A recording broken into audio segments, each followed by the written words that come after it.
Hello, everybody. I'm Jay Schwab here, coming from formerly sunny Arizona.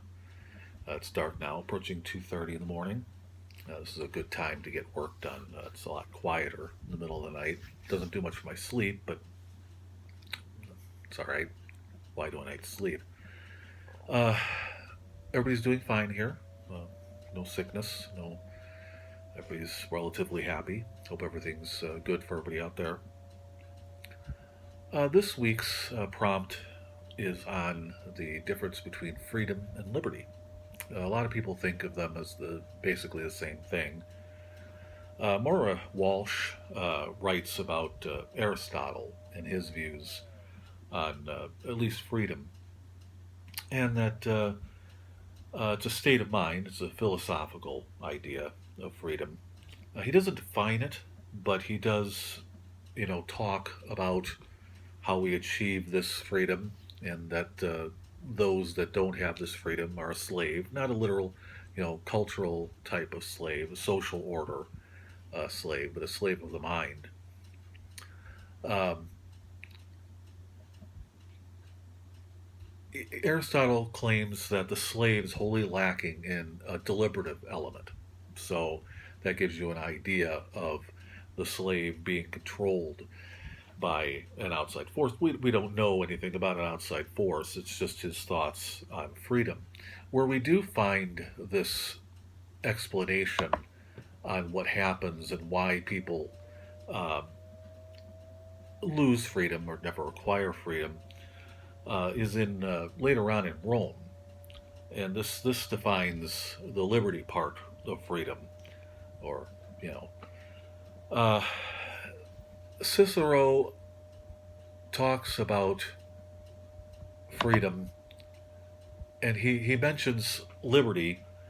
He agrees. He gets the same idea of freedom from Aristotle as well.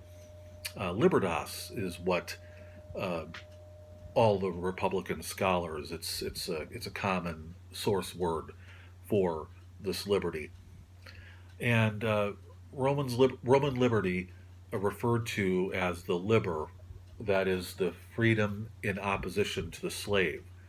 To be free means to be capable of possessing rights of one's own, and this is possible only if one is not subjugated by someone else's dominion. So this is important. So you have a freedom. This is of the mind. This is a political. This is a philosophical thought.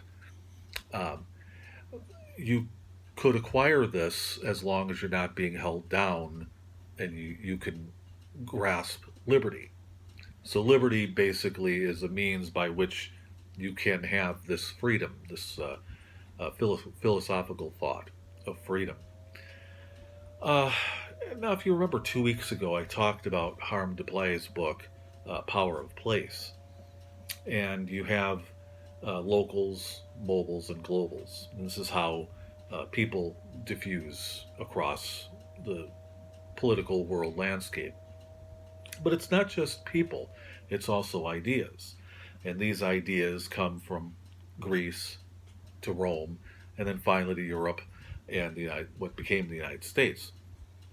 Um, I'm not a big one on Western civilization being a thing of Europe. I understand it had to diffuse there to get to colonial America. But the phrase Western civilization, um, I don't like it as a European construct, though, like I said, it is. But so you have these things that happen in Europe. You have the Renaissance and the Protestant Reformation, and these philosophical ideas diffused to colonial America. But these ideas originally came from Greece and Rome. So I look for sources that place these ideas in the United States, and why Western civilization, why is it so important here, and why is it so different here in the United States? Why did we have this kind of freedom where elsewhere they don't have this same thought that diffused from Greece through Rome? And I think that the perfect example is the Sons of Liberty in the United States. I think that they had this liberty and freedom definition down and how to acquire this political thought while allowing the liberty to come through the political end of things. So they could achieve this freedom. Uh, they have to have this liberty as well. And so the Sons of Liberty were a perfect example for me, particularly Dr. Joseph Warren. I'm going to be doing my research on Dr. Warren, and I wanted to read this passage in this. Well, I'll read it, and it'll make sense.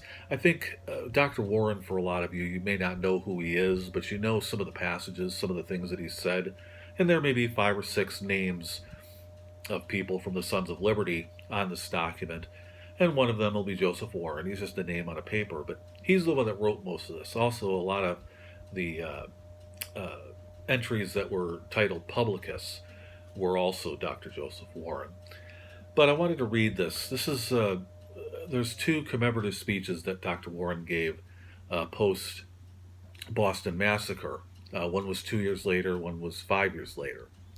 So I'm going to read this. A crowd gathered at Boston's Old South Church in March of 1772 to commemorate the second anniversary of the Boston Massacre. Standing in the shivering cold, 4,000 souls listened intently as Joseph Warren, a Harvard-educated physician who later died at Bunker Hill, a real tragedy for the founding fathers, for his family, of course, but as well, but for history, this man was it. For the founding fathers or pre-founding fathers and the Sons of Liberty. He delivered a classically inspired oration. 3 years later, this is the one that a lot of people talk about. Warren delivered a second commemoration. This oration was supposedly clad. He was supposedly clad in Ciceroian toga. So he was dressed in a toga, a Roman toga, when he gave this. He compared the British Empire with ancient Rome, warning his audience that a free constitution raised ancient Rome to happiness and glory, but when this decayed, her magistrates lost their reverence for justice and the laws and degenerated into tyrants and oppressors.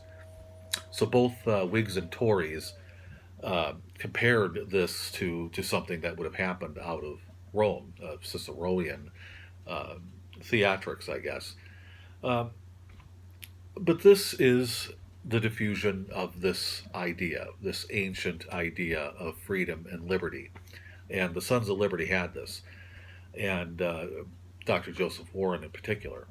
And I hope this explained the difference between freedom and liberty, and how this construct of the slave and the free man isn't a social order of things, an actual slave in bondage, but is a political thought, a philosophical thought, ideas that diffused across all these centuries, millennia, and to colonial America. And that's what's really important. That is Western civilization, and that is the difference between freedom and liberty. Liberty is the power by which one can achieve this political ideal of freedom. Okay? Thank you.